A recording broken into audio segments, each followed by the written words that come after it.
Assalamualaikum warahmatullahi wabarakatuh. Perkenalkan, saya Dan Ramdhani, Guru Pendidikan Pancasila SMP Negeri 12 Kota Sukabumi. Saya akan berbagi praktik baik tentang pemanfaatan AI dalam pengembangan bahan ajar berbasis buku cerita yang berjudul Di Atas Norma untuk meningkatkan literasi dan nilai kewargaan murid SMA.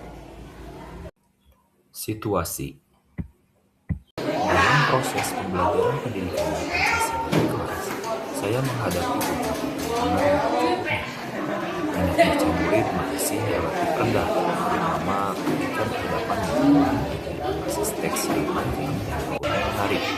Selain itu, bahan ajar yang disediakan seringkali memberikan nilai kewargaan. Akibatnya, murid memang dapat memahami konsep norma secara teoritis, tetapi belum sepenuhnya mampu menginternalisasi nilai tersebut dalam sikap dan perilaku sehari-hari. Kondisi ini menunjukkan bahwa pembelajaran membutuhkan pendekatan yang lebih kontekstual, menarik, dan bermakna. Tantangan.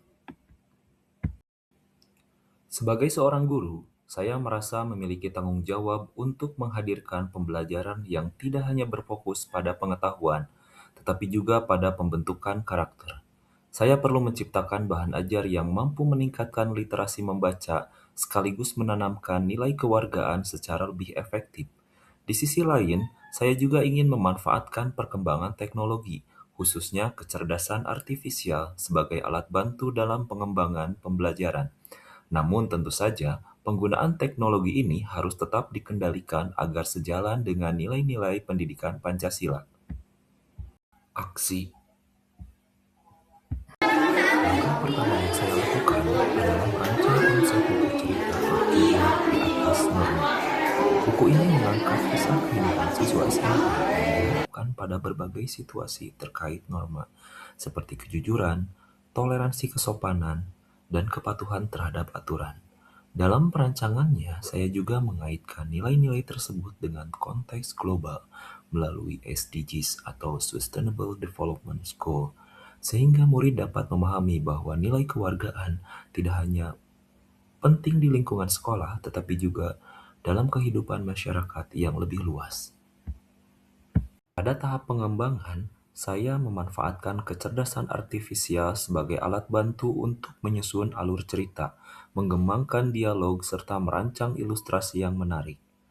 Penggunaan AI membantu mempercepat proses kreatif sekaligus memberikan variasi ide yang lebih kaya.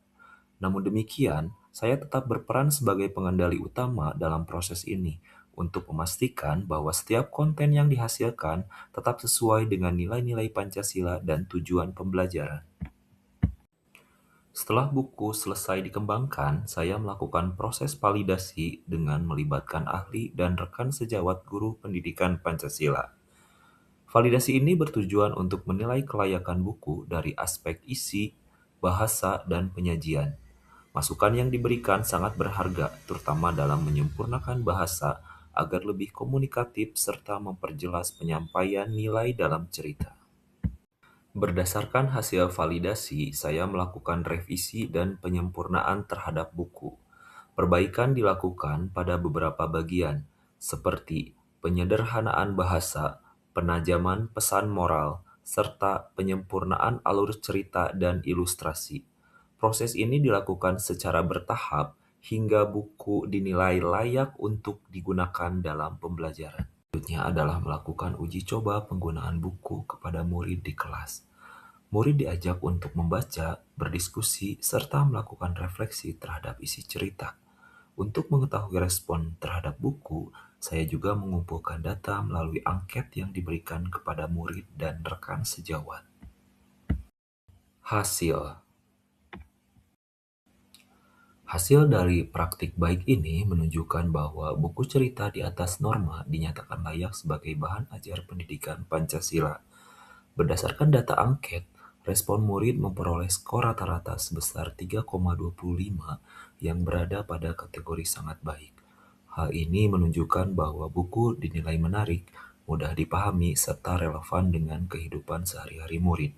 Sementara itu, respon dari rekan sejawat guru memperoleh skor rata-rata sebesar 3,53 yang juga termasuk dalam kategori sangat baik. Guru menilai bahwa buku ini inovatif, sesuai dengan kurikulum, serta efektif dalam menanamkan nilai-nilai Pancasila. Secara keseluruhan, buku ini tidak hanya mampu meningkatkan minat baca murid, tapi juga membantu mereka memahami dan menginternalisasi nilai kewargaan seperti kejujuran, toleransi, dan kepatuhan terhadap hukum. Dari praktik ini, saya menyadari bahwa cerita merupakan media yang sangat kuat dalam membentuk karakter murid. Melalui cerita, murid tidak hanya membaca, tetapi juga merasakan, memahami, dan merefleksikan nilai-nilai yang dipelajari. Saya juga menyadari bahwa kecerdasan artifisial, jika dimanfaatkan secara bijak, dapat menjadi alat yang sangat membantu guru dalam menciptakan pembelajaran yang lebih kreatif dan inovatif. Perkenalkan, nama saya Albila. Saya Nita. Menurut saya, buku ini sangat menarik dan mudah dipahami. Buku ini menceritakan tentang norma. Dan kita juga bisa saling menghargai dan toleransi antar umat beragama. Terima kasih. Hai, nama saya Farah. Nama saya Dara. Menurut saya buku ini ceritanya bagus dan menarik. Gambarannya juga bagus dan lucu. Dan buku ini bisa dijadikan pembelajaran di kelas. Semangat terus, Pak Endang! Melalui inovasi sederhana ini, saya percaya bahwa setiap guru memiliki kesempatan untuk menghadirkan perubahan dalam pembelajaran. Dengan memanfaatkan teknologi dan mengembangkan bahan ajari yang kontekstual, kita dapat menciptakan pembelajaran yang lebih bermakna bagi murid. Karena pada akhirnya, pendidikan bukan hanya tentang mentransfer pengetahuan, tetapi tentang membentuk karakter dan menyiapkan generasi yang berakhlak, berbudaya, dan siap menghadapi tantangan di masa depan.